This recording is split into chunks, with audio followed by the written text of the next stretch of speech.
Halo teman-teman penghobis pecinta ikan semuanya.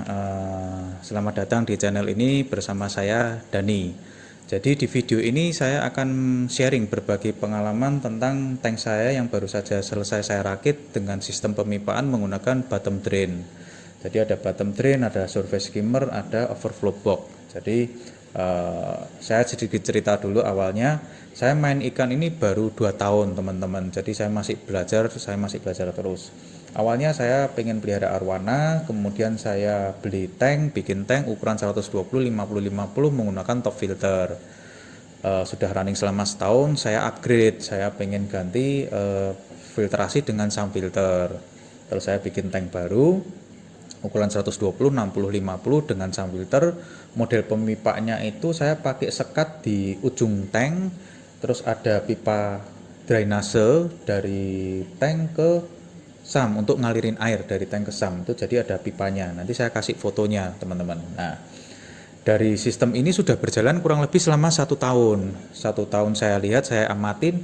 Saya kalau lihat dari jauh itu memang airnya tuh kelihatan bersih, jadi kristal clear, bersih bening gitu teman-teman. Tapi ketika saya lihat, saya amatin dari dekat seperti posisi seperti ini, saya masih melihat banyak kotoran yang berterbangan di tank. Jadi kotoran kecil-kecil itu berterbangan di tank, nggak bisa kesedot secara sempurna.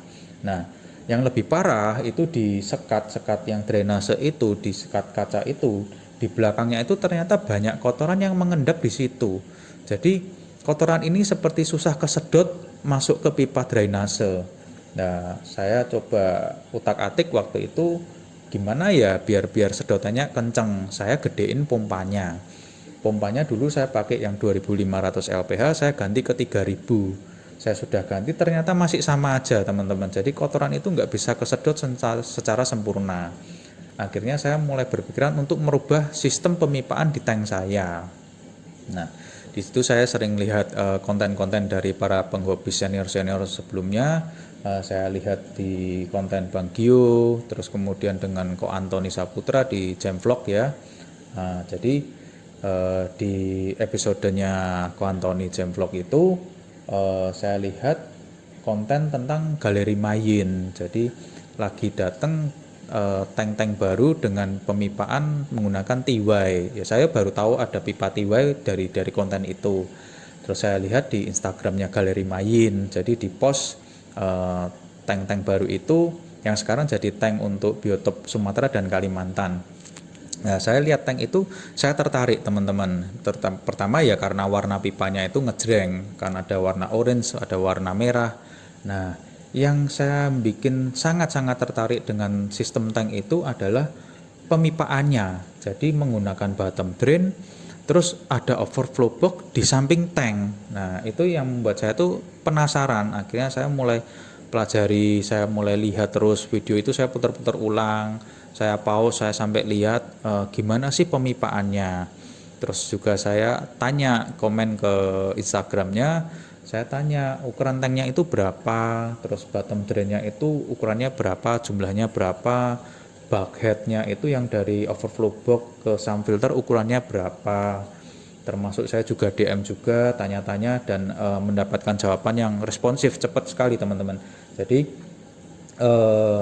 saya DM tanya, nempelin overflow box di samping itu gimana caranya supaya rapi, karena kan saya lihat di konten itu kalau dari dalam itu nggak kelihatan, jadi nggak kelihatan kayak garis lemnya seperti apa, itu nggak kelihatan, jadi benar-benar bersih.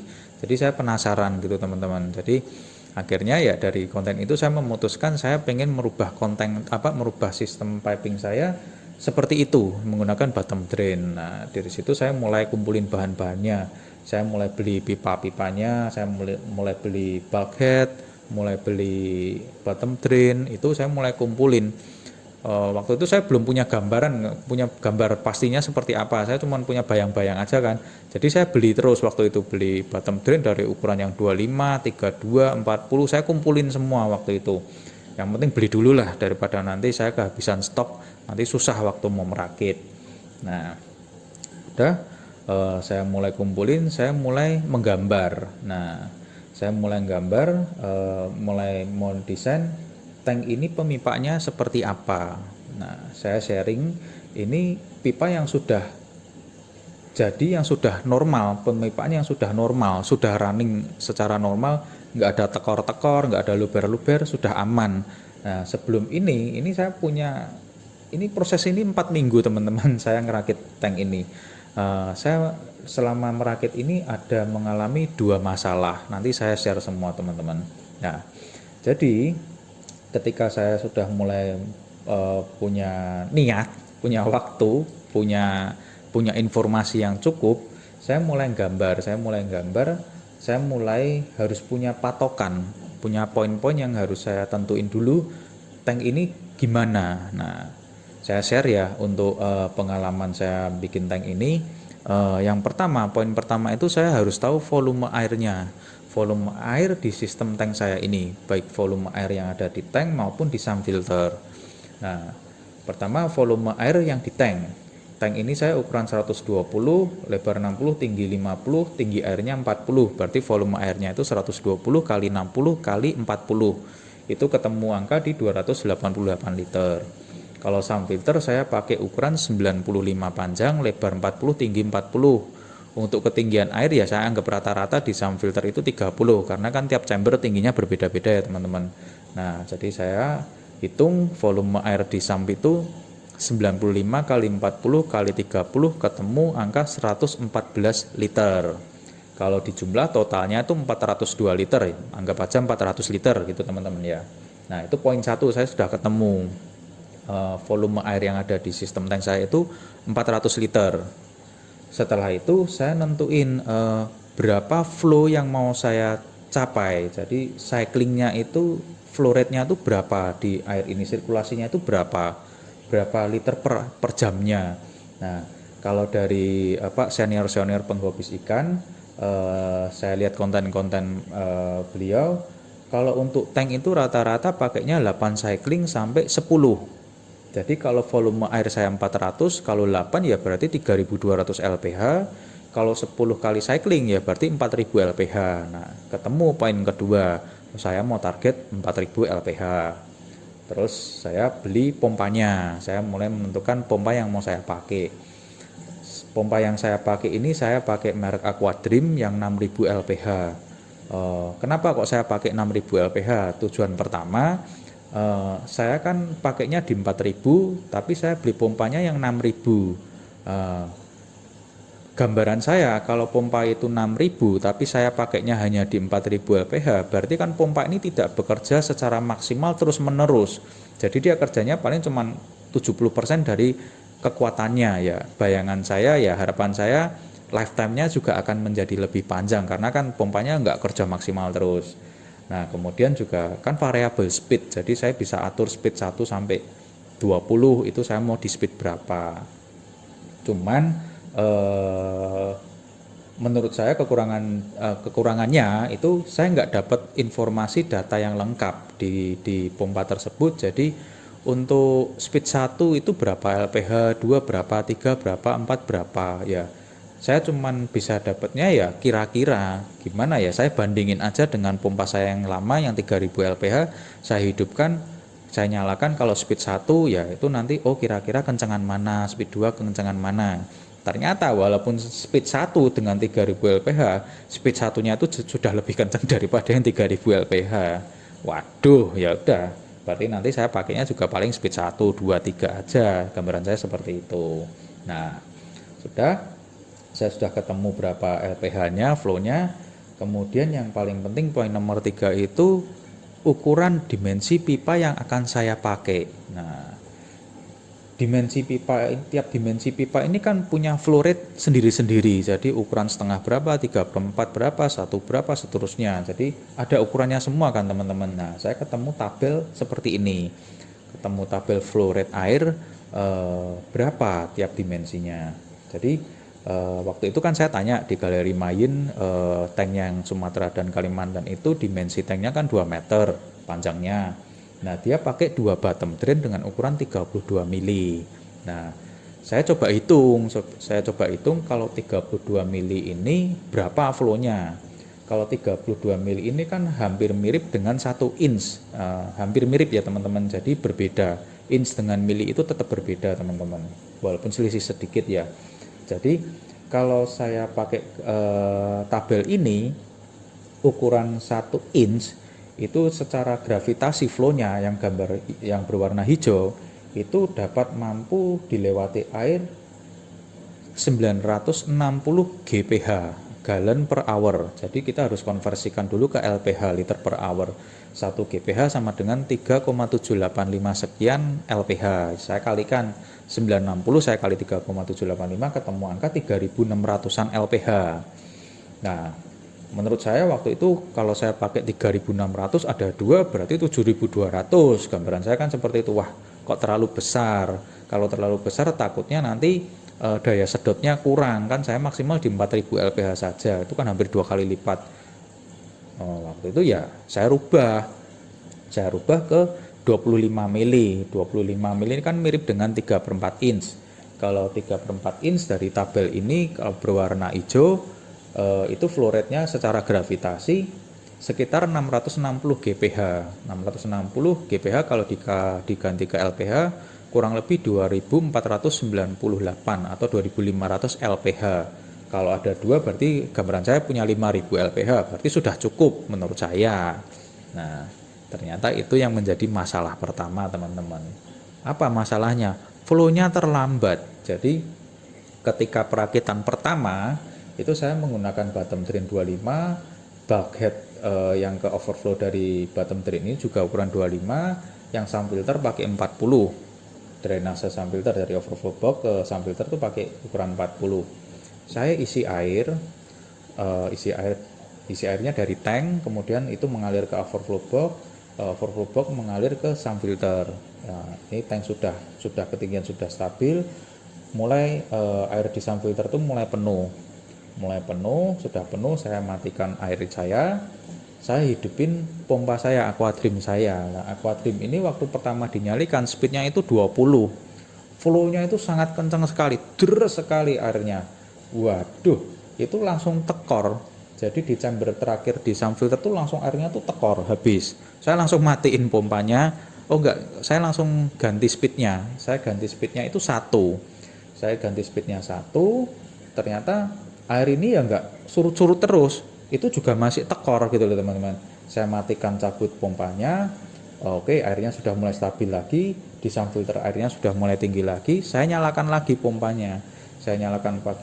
Dengan speed 1. Dengan speed 1 sama kejadiannya. Di sump filter itu tekor lagi. Ya nggak secepat yang tadi, tapi tetap tekor. Air yang di sini tinggi, tapi yang di overflow box itu pendek. Jadi dari overflow box itu 2 bottom drain itu langsung masuk ke drainase sump filter itu cepat. Berarti pengamatan saya yang terlambat itu flow dari tank ke overflow box. Karena kan tanknya sudah tinggi tapi overflow box-nya itu tingginya nggak sama, bahkan hampir 10 sentian. Nah, kesimpulan saya, jalur pemipaan bottom drain saya ini kurang besar. Jadi ya di tabel ini ya nggak salah, karena saya yang kelewat. Saya mengasumsikannya yang salah. Jadi kan di tabel yang berwarna hijau ini kan flow gravitasi. Kalau flow gravitasi ya namanya gravitasi dari atas ke bawah. Nah, kalau yang di sini flow-nya ini kan iya dari bottom drain memang turun dulu kan, tapi habis itu mengalir ke sana naik. Nah, ini yang menjadi masalah. Ternyata berbeda, hitungannya itu berbeda. Nggak nyampe flow-nya nggak nyampe segitu. Kalau air itu harus naik gitu kan. Ya sudah, itu yang masalah pertama. Akhirnya ya saya bongkar ulang. Saya minta tolong teman saya yang bikin tank untuk besarin lubang-lubangnya, lubang dari bottom drain dan lubang bulkhead yang overflow box, yang saluran dari bottom drain itu saya rubah dari ukuran 25 menjadi 32 mili. Nah, sudah jadi semuanya lagi. Saya sudah rakit semua pemipaannya, sudah jadi semuanya, karena saya sudah excited nih. Wah, ini pengen cepet-cepet. Ternyata itu timbullah masalah kedua, teman-teman. Karena buru-buru nggak teliti, saya masang pipanya itu agak sedikit memaksa. Nah, Saya tahunya gimana teman-teman ya, saya sudah isi air, sudah normal, setengah saya jalan sudah nggak tekor. Saya pakai speed itu 10 waktu itu aman, nggak tekor sama saya. Tapi kan airnya kenceng sekali. Nah kalau airnya kenceng sekali, nanti saya taruh ikan, ikannya yang stres karena sirkulasinya terlalu kenceng. Jadi saya turunkan pakai speed sampai 5, 5 sama 3, kadang 8, 5, kadang 3. Nah itu saya baru cari kira-kira yang pas itu yang seberapa untuk ikan supaya ikan itu nggak stres teman-teman. Nah udah, saya sudah running, saya udah seneng tuh, sudah normal kan, nggak ada tekor-tekor lagi, nggak ada keterlambatan lagi, sedotannya juga kuat. Saya pakai wave maker itu, wave maker yang variable speed juga, yang 6000 lph, speednya cuma satu, speed cuma satu itu sudah bisa membantu untuk membersihkan semua kotoran yang ada di dasar tank.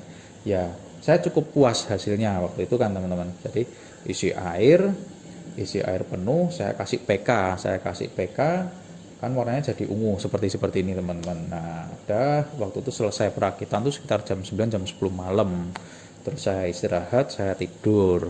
Jam 6 pagi saya dibangunin ini istri saya, dibangunin, kok rumahnya bocor, istilahnya rumahnya itu banjir, akuariumnya tanknya itu bocor. Waduh, saya langsung keluar, saya cek, bener di bawah ini sudah banjir, air warnanya tuh ungu, kan warna air PK kan warnanya ungu pekat.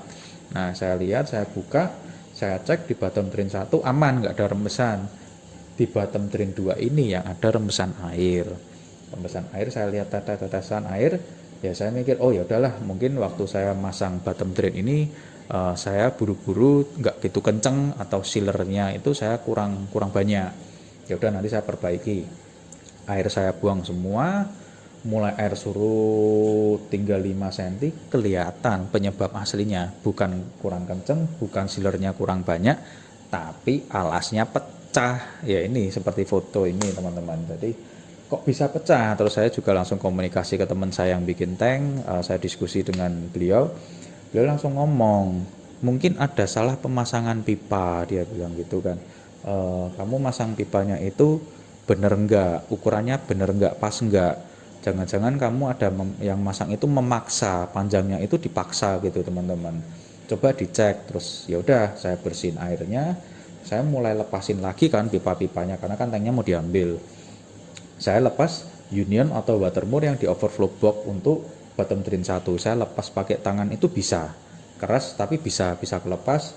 Saya lepas ini, terus yang untuk bottom drain 2 saya ngelepas watermore atau union yang ada di yang di overflow box itu susahnya setengah mati, keras banget, pakai tangan itu saya nggak kuat teman-teman.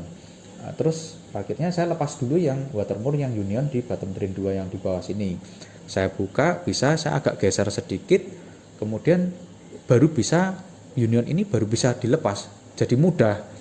Aduh, ya ini mungkin penyebabnya. Saya lepas dulu, terus saya balikin lagi yang di sini, saya pasang kembali, saya pasang kenceng.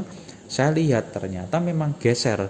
Jadi watermore itu kan ada pasangan ya, atas bawah itu geser. Jadi geser itu sekitar mungkin 4 milian, 3 sampai 4 mili. Ya ini penyebabnya. Saya lihat, waduh, ya ini karena saya buru-buru, saya nggak teliti, asal potong, asal pasang, langsung pasang-pasang, saya paksa, jadinya pecah, jadinya ya nggak karu-karuan. Ya sudah, akhirnya diambil lagi, diganti dasarnya, seminggu datang saya rakit ulang ya, belajar dari pengalaman sebelumnya. Saya trauma, nanti kalau pecah lagi gimana, nggak selesai-selesai. Ikan saya ini sudah saya titipkan di tank sementara yang ukurannya jauh lebih kecil, ikannya sudah pucetnya nggak karu-karuan. Saya pengen cepet-cepet, tapi juga saya nggak berani asal-asalan kayak sebelumnya. Jadi saya ukur, saya kasih marking semuanya, sudah jadi baik, saya tes lagi. Sebelum isi air saya coba lepas pasang dulu watermore-nya, unionnya saya coba lepas pasang. Oh gampang, sudah nggak ada yang desek kan gitu. Oke, saya mulai isi air lagi, saya penuh, saya cycling, sudah jalan normal semuanya. Terus ya 2 hari saya cycling, ganti air, saya kasih garam, saya kasih water stabilizer dari Mayin, terus saya kasih glukosal, saya cycling terus 2 hari saya langsung masuk ikannya. Ya sekarang sudah normal, Kemudian saya post tank saya ini di grup Facebooknya The Real Hobbies by Jam Vlog. Di situ saya post, saya kasih tunjuk tank saya, mendapatkan respon yang cukup baik dari teman-teman di grup, pada menanyakan sistem pipingnya itu seperti apa, pakai ukuran berapa, berapa LPH-nya, seperti itulah. Dari pertanyaan-pertanyaan itu akhirnya ya saya buatkan video ini, video sharing saya, pengalaman saya. Nah, nanti habis ini saya tunjukkan teman-teman, jadi pemipaknya itu seperti apa, dan juga drawingnya juga akan saya share, saya kasih tunjuk. Jadi drawing di AutoCAD itu dari tampak depan seperti apa, samping seperti apa, atas seperti apa, itu nanti saya kasih share semua teman-teman. Jadi teman-teman kalau ada yang ingin build tank yang menggunakan sistem pemipaan bottom drain, punya gambaran, bukan patokan ya, maksudnya punya gambaran gitu. Jadi saya share, nanti teman-teman juga kalau ada masukan silahkan di komen, nanti kita diskusi. Jadi kalau bottom drain dengan pemilihan sistem bottom drain, nanti kalau ditambah alat ini, tambah aksesoris ini, jadi lebih baik, yang akhirnya nanti kalau kita bikin tank baru lagi ya hasilnya lebih baik dari tank ini gitu teman-teman. Jadi gitu, kita cek ya teman-teman pemipaannya di dalam ini seperti apa. Yuk teman-teman kita cek bareng. Nah ini teman-teman untuk pemipaannya ya. Ini bottom drain 1, ini bottom drain 2. Saya singkat aja ya teman-teman, ngomong bottom drainnya itu BD ya.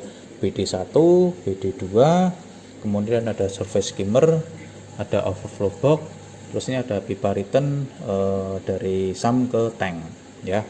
Jadi dari BD1 ini pemipaannya seperti ini teman-teman. Nah ini saya kasih union atau watermoor supaya waktu instalasi pemipaan itu lebih mudah.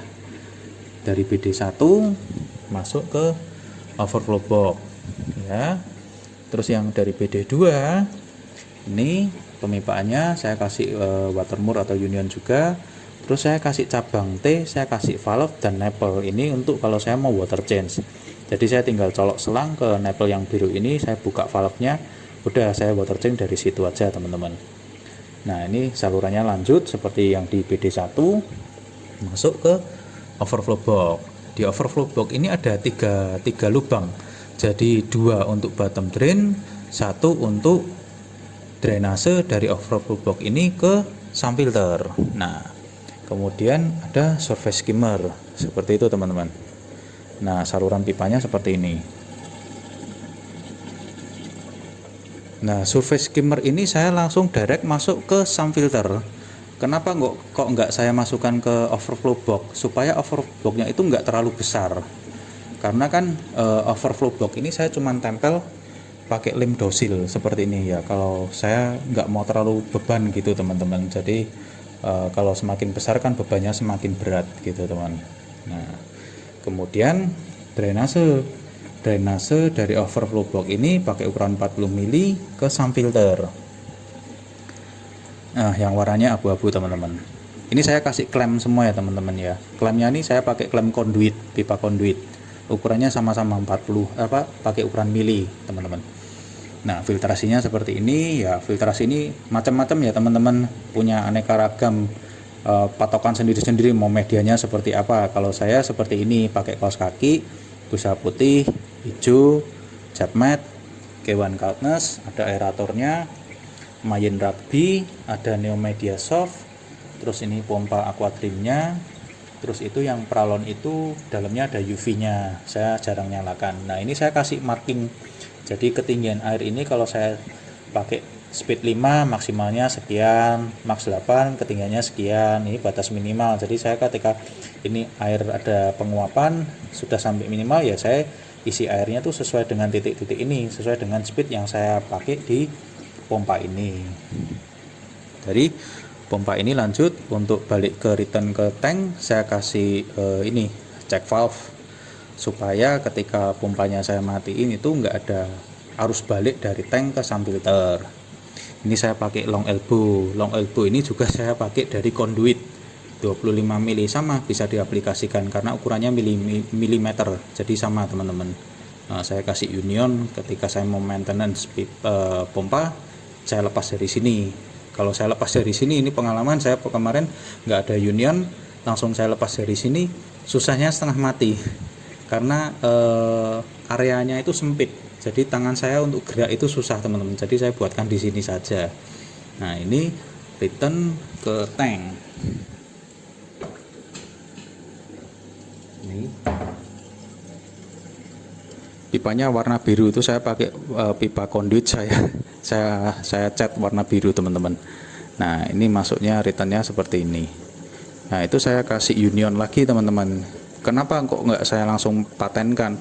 Ya karena kalau saya ingin merubah posisi dari output ini, ya saya tinggal geser-geser aja. Saya kendoin, saya longgarin union, saya putar-putar. Atau bahkan ketika saya ingin merubah pipa output yang dua ini jadi satu, ya saya tinggal lepas union itu, saya ganti yang seperti ini. Gitu teman-teman. Jadi ya biar lebih mudah aja teman-teman ya. Oke, ini kalau dari pemipanya ya teman-teman. Habis ini saya share dari gambar drawing AutoCAD-nya. Nih, tank saya itu kan ukurannya 120, tinggi 50, lebarnya 60. Ini jadi kalau tambak depan seperti ini, tambak samping kanan seperti ini, kiri seperti ini, atas seperti ini ya. Nah, ini sudah saya tempel overflow box. Nah, overflow box-nya seperti ini. Untuk ukuran overflow box seperti ini teman-teman. Ini ukurannya milimeter ya teman-teman.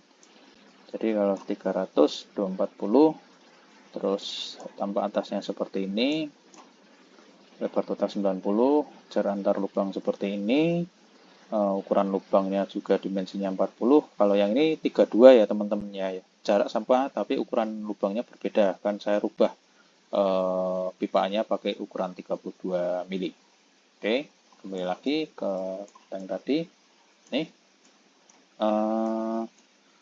kita mulai awal ketika saya nempelkan overflow box. Jadi overflow box ini saya tempelkan untuk yang lubang pertama, yang untuk bottom drain ini, saya ukur sejajar dengan BD1. Supaya ketika waktu pemipaan ya langsung lurus saja gitu. Kalau yang dua ya nanti saya seperti ini, bengkokkan seperti ini. Ya, kita simak teman-teman. Ini untuk BD1. Nah, seperti ini gambarannya. Nah, ini kemudian nih sekarang saya kan kasih union watermore di sini untuk waktu instalasi biar gampang teman-teman. Ini naik ke overflow box lewat lubang nomor 1. Seperti ini penampakannya teman-teman. Ya. Terus kemudian button drain 2. Nah, seperti ini penampakannya. Jadi dari sini saya elbow 45 derajat, terus saya cabang, saya kasih valve, kasih enable kalau water change tadi. Jadi saya tinggal buka valve di sini ya teman-teman. Nih, ini masuk ke lubang nomor 2. Ya, kalau tambah depan seperti ini. Oke, di sini ada watermore ya, teman-teman union ya, buat instalasi biar lebih mudah. Seperti ini. Ya. Terus kemudian surface skimmernya seperti ini, teman-teman. Nah, penampakannya seperti ini. Jadi kan saya nggak masukkan ke overflow box, jadi langsung dari surface skimmer masuk ke sump filter. Nah, seperti ini. Sump filternya tuh ini teman-teman. Tunjukin rak sama sump filter. Nah, ini. Kenapa kok nggak saya lurusin langsung keluar di sini? Nggak bisa, mentok, kena mejanya teman-teman. Jadi mentok, ya otomatis saya belokkan. Di sini saya belokkan gini teman-teman. Nah, itu untuk surface skimmer. Ya teman-teman kalau misalnya mejanya lurus aja, nggak ada tambahan seperti ini ya bisa aja. Ini langsung dilurusin aja gitu teman-teman, nggak masalah. Tinggal diatur aja sesuai dengan lokasi teman-teman ya. Nah, habis itu overflow kita ke drainage. Jadi dari overflow ke sump filter seperti ini, teman. Kalau tambah dari samping ya lurus-lurus gini. Nah, gini, teman. Tambah atas ya gini aja. Nah, setelah itu dari drainage yang return ke dari sump ke tank. Ya, seperti ini penampakannya. Ini kan ada check valve ya tadi ya, ada check valve, terus ini union biar lebih mudah ketika maintenance pompa. terus naik lengkung sedikit 45 derajat. Nah, turunannya kan seperti ini. Nah, kalau tambah atas yang tadi saya kasih tunjuk, ada union lagi, terus pipa panjang ini outputnya kan dua, flow-nya dua. Nah, kalau misalnya mau diganti kan yang saya kasih tunjuk tadi yang pendek, tinggal dilepas, masukin aja, pasang di situ. Ini tampak samping dari kanan seperti ini, teman-teman. Ya. Nah, ini kalau penampakan secara total ya, ini template satu seperti ini, terus kalau template dua, surface skimmer, terus drainage yang ke sang printer, returnnya, terus ini water level saya kasih seperti ini teman-teman, gambaran umumnya. Ini saya share, ini saya zoom agak dulu. Ini seperti ini. Kalau tambah depannya seperti ini teman-teman. Tambah samping kiri yang ada overflow box seperti ini. Seperti ini. Yang tambah kanan.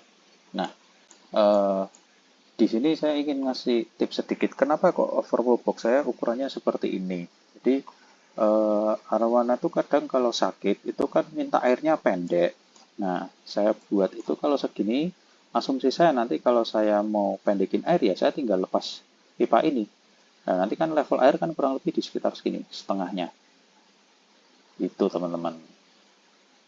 Ya, ya, kalau sehat ya saya pasang pipa ini jadi supaya water levelnya naik. Gitu teman-teman. Jadi semoga drawing ini bisa bermanfaat ya buat teman-teman semuanya. Jadi itu teman-teman sudah saya kasih tunjuk pemipaannya seperti apa dan drawingnya seperti apa. Jadi kalau teman-teman ada yang mau copy atau meniru atau bahkan mengupgrade jadi ATM ya, amati, tiru, modifikasi lebih baik. Nah silahkan diambil, teman-teman juga mungkin bisa ngasih saya saran, masukan, atau mungkin juga ada pertanyaan silahkan di komen. Ya harapan saya berbagi ini ya saya pengen penghobis juga menikmati sistem seperti ini, kita bisa berdiskusi bareng. Nanti ke depannya para penghobis atau mungkin saya ingin upgrade lagi, saya bikin sistem bottom drain yang lebih baik lagi itu kan ada hasil dari diskusi kita semua gitu teman-teman. Jadi ya kita ketemu pakem ya kurang lebih sistem yang bagus lah, lebih bagus terus gitu ya teman-teman. Jadi sekian video sharing saya, semoga video ini bermanfaat buat teman-teman semua. Kalau ada salah-salah kata ya mohon maaf karena ini baru video pertama kali saya bikin.